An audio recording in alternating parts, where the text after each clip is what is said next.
दुनिया में लोग भागे जा रहे हैं। कोई पैसे के पीछे भाग रहा है तो कोई धर्म के पीछे भाग रहा है।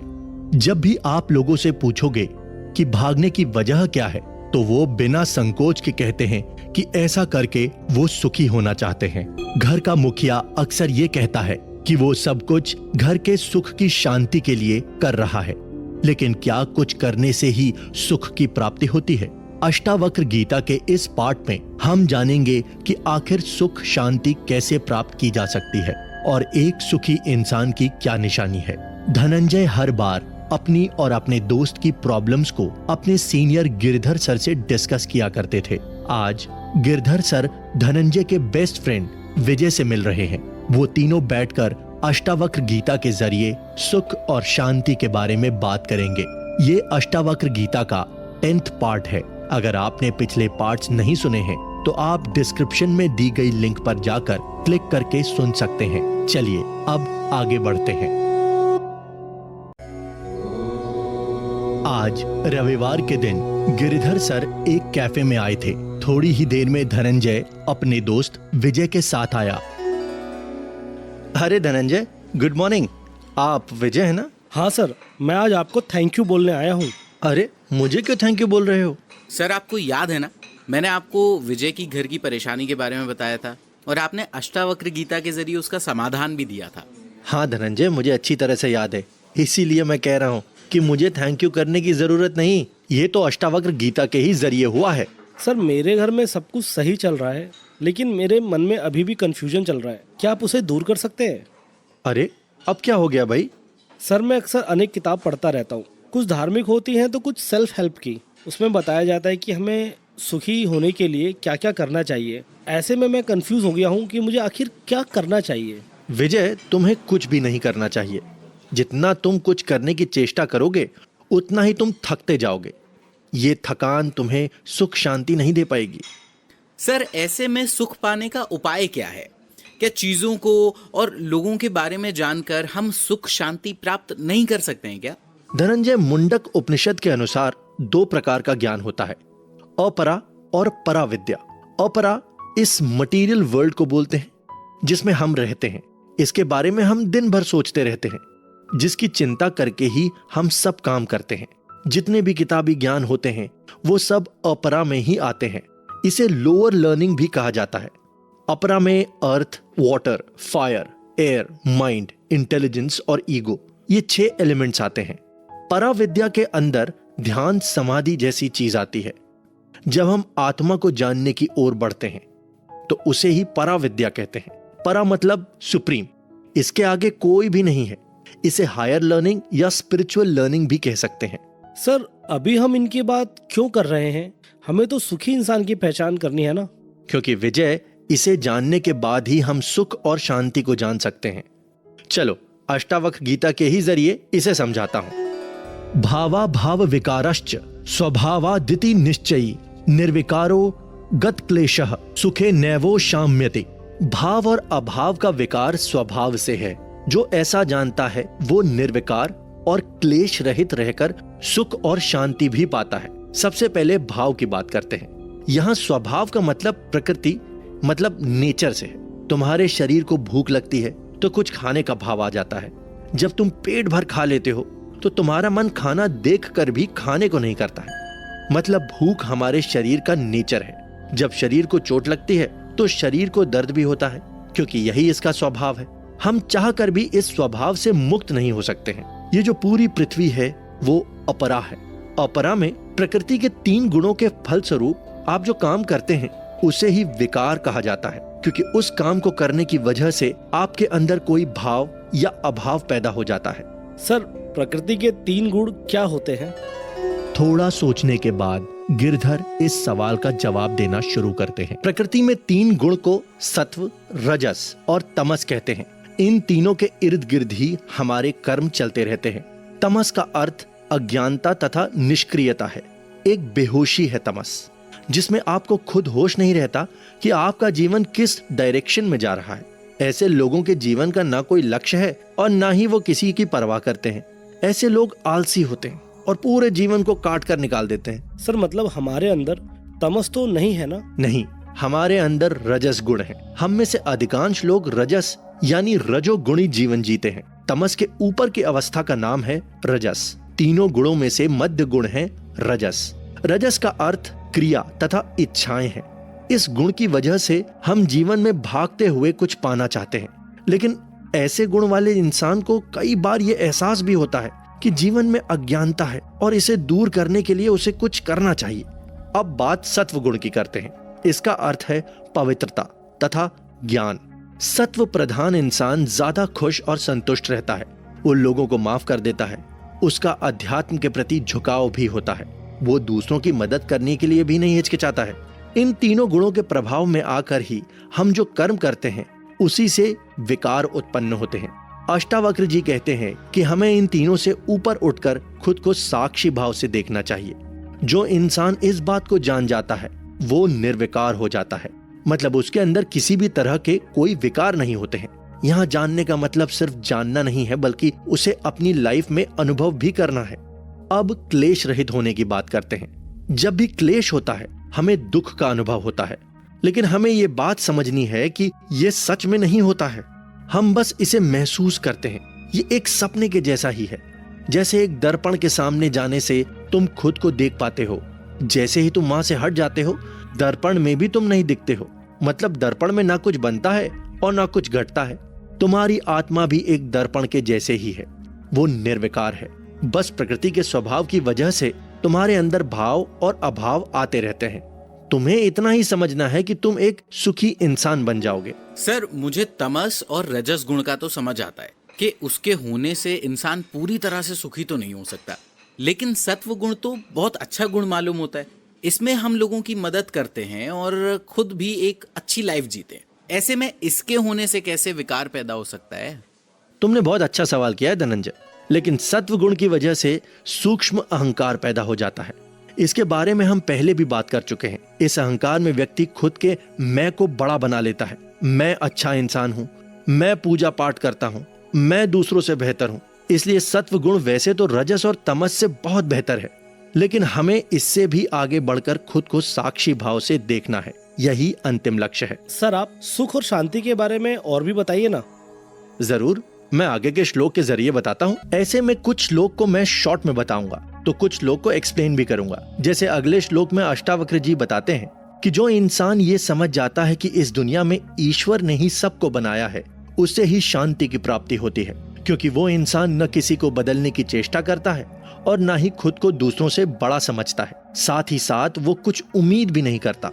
सर, अगर हम मान लेते हैं कि सभी लोगों को भगवान ने बनाया है तो हम लोगों से कंप्लेन करना भी बंद कर देंगे। हमें समझ में आएगा कि अगर भगवान ने सामने वाले को भी बनाया है तो कुछ सोच समझकर ही बनाया होगा। इस तरह से ना चाहते हुए भी हमें उसे एक्सेप्ट करना होगा। ऐसे में हम दोनों को डिसलाइक करना भी बंद कर देंगे। हाँ विजय, तुम्हारी बात सही है। चलो इसे मैं अष्टावक्र गीता के अगले श्लोक के जरिए समझाता हूँ। आपदः संपदः काले दैवा देवेति निश्चयी तृप्तः स्वस्थेन्द्रियो नित्यम न वांछति न शोचति। इस श्लोक में अष्टावक्र जी कहते हैं कि विपत्ति और संपत्ति देव योग से ही आती है। ऐसा जानने वाला ही संतुष्ट है। देव योग सिर्फ प्रकृति के नियम को कहते हैं। इसे ही प्रारब्ध भी कहा जाता है। ये ठीक एक घड़ी के जैसे होता है, जिसमें घड़ी के कांटों के जैसे अलग अलग फैक्टर होते हैं। कुछ चीजें सेकेंड्स के कांटों के जैसे जल्दी जल्दी चलती हैं, तो कुछ चीजें घंटे के कांटों की तरह आराम आराम से चलती हैं। ऐसे में अगर आप चाहेंगे कि अचानक 2 बजने के बाद 4 बज जाए तो ऐसा होना इम्पॉसिबल है। मतलब दुख या सुख अपना समय लेकर ही आता है।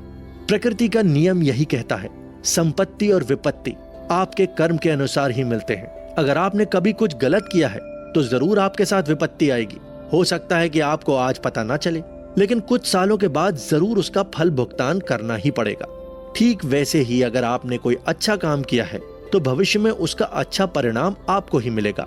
ध्यान रखना विजय और धनंजय, कर्म का सिद्धांत कभी फेल नहीं होता है। हमें प्रकृति के नियम के अनुसार ही चलना है, लेकिन इससे अटैच नहीं होना है। अष्टावक्र जी कहते हैं कि जो कर्म के सिद्धांत के अनुसार चलता है वो जीवन में हमेशा ही संतुष्ट रहता है, और संतुष्ट व्यक्ति ही सुख को प्राप्त कर सकता है। धनंजय और विजय, कभी तुमने एक बात नोटिस की है?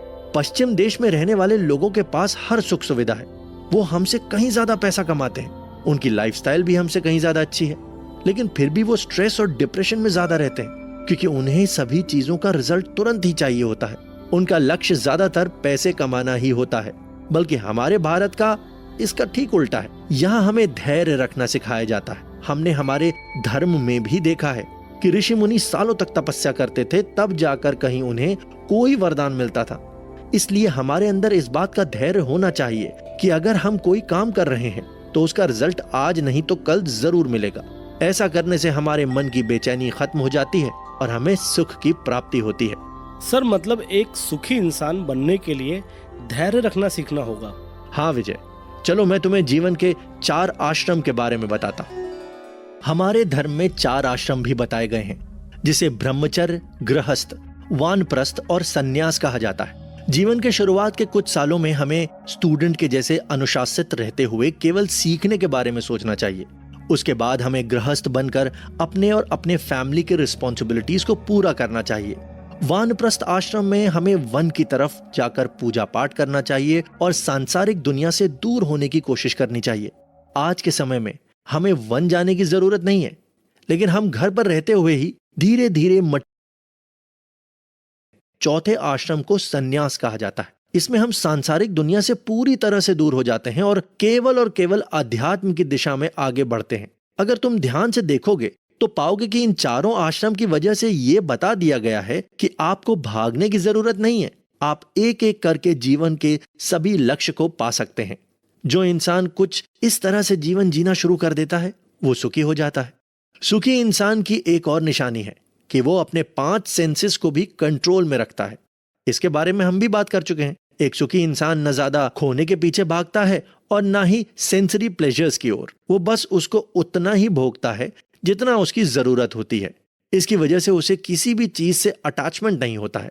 जहां अटैचमेंट नहीं होता है वहां सुख अपने आप आ जाता है। सर भगवान ही पूरी दुनिया को बनाने वाला है, तो उन्होंने किसी को गरीब तो किसी को अमीर क्यों बनाया है? वे कभी किसी को ज्यादा दुख देते हैं तो किसी को सुख क्यों देते हैं? देखो विजय, इसे मैं तुम्हें एक एग्जाम्पल से समझाता हूँ।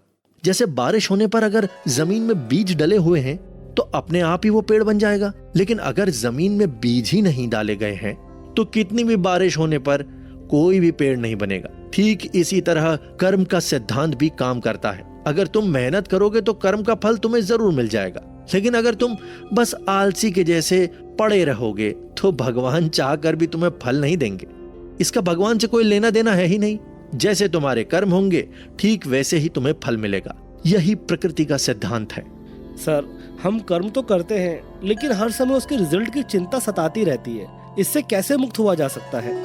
चिंतया जायते दुखम नान्य थेहेति निश्चयी तया हीनः सुखी शांतः सर्वत्र गलित स्पृह। चिंता से दुख उत्पन्न होता है। जो ये बात जान लेता है वो सुखी और शांत है। उसके अंदर कोई भी इच्छा नहीं होती है। वो चिंता से मुक्त होता है। संसार में अपनी कुछ रिस्पॉन्सिबिलिटीज हैं, उसको निभाना आपके हाथ में है, लेकिन उसके रिजल्ट की चिंता करना आपके हाथ में नहीं है, वो प्रकृति के हाथ में है।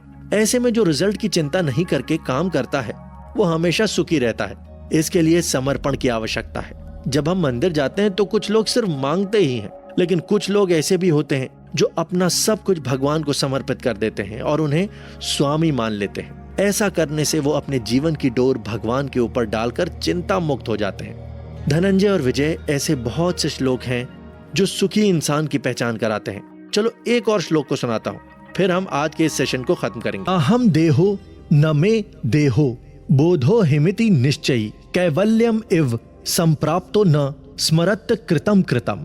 इस श्लोक में अष्टावक्र जी कहते हैं कि ना मैं ये शरीर हूं और ना ही ये शरीर मेरा है, मैं ज्ञान स्वरूप हूं। ऐसा निश्चित रूप से जानने वाला जीवन मुक्ति को प्राप्त होता है। वो किए हुए और न किए हुए कर्मों का स्मरण नहीं करता है।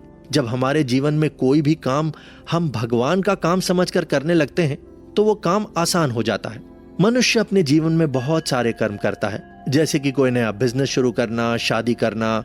एक सुखी इंसान कभी भी कोई काम करके उसके बारे में रिग्रेट नहीं करना चाहता है कि मुझे ऐसा करना चाहिए था, ऐसे समय में मुझे ऐसे एक्शन लेने चाहिए थे। रिग्रेट करने से जीवन में दुख के सिवा कुछ भी नहीं मिलता है, क्योंकि आप अपना पास्ट बदल ही नहीं सकते हैं। इसलिए एक सुखी इंसान पास्ट की गलतियों से सीख तो लेता है, लेकिन जिंदगी भर उसका पछतावा नहीं करते रहता है। जैसे पास्ट के बारे में नहीं सोचना चाहिए, ठीक वैसे ही आगे की प्लानिंग करते हुए भी सपना नहीं देखना चाहिए। कुछ लोग प्लानिंग तो करते हैं लेकिन उसके रिजल्ट में ही इतना डूब जाते हैं कि वर्तमान में रह ही नहीं पाते। इसकी वजह से उनका मन हमेशा ही चिंता से भरा रहता है। वो वर्तमान में किसी भी प्रक्रिया को एंजॉय नहीं कर पाते हैं, बल्कि एक सुखी इंसान हमेशा ही वर्तमान में रहता है। वाह सर, आज तो आपने सुखी इंसान के बहुत सारे लक्षण बता दिए। क्या मैंने जल्दी से समराइज कर दूं? नहीं धनंजय, आज ये काम विजय को करने देते हैं। सर, आज सेशन को मैं समराइज करना चाहता हूँ। सबसे पहले आपने भाव और अभाव दोनों ही विकारों के बारे में बताया। आपने बताया कि जो साक्षी भाव से प्रकृति के नियम को जान जाता है और उसी के अनुसार काम करता है, वह निर्विकार हो जाता है।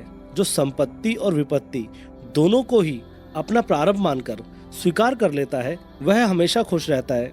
साथ ही साथ जो अपनी रिस्पॉन्सिबिलिटीज निभाते हुए भी रिजल्ट की चिंता नहीं करते हुए वर्तमान में रहता है, वह व्यक्ति सुखी इंसान कहलाता है। वेल डन विजय, तुम भी धनंजय के जैसे सब कुछ तेजी से सीख रहे हो। मुझे उम्मीद है कि तुम दोनों भी अपने जीवन में सुख और शांति प्राप्त करोगे। आज हमने अष्टावक्र गीता से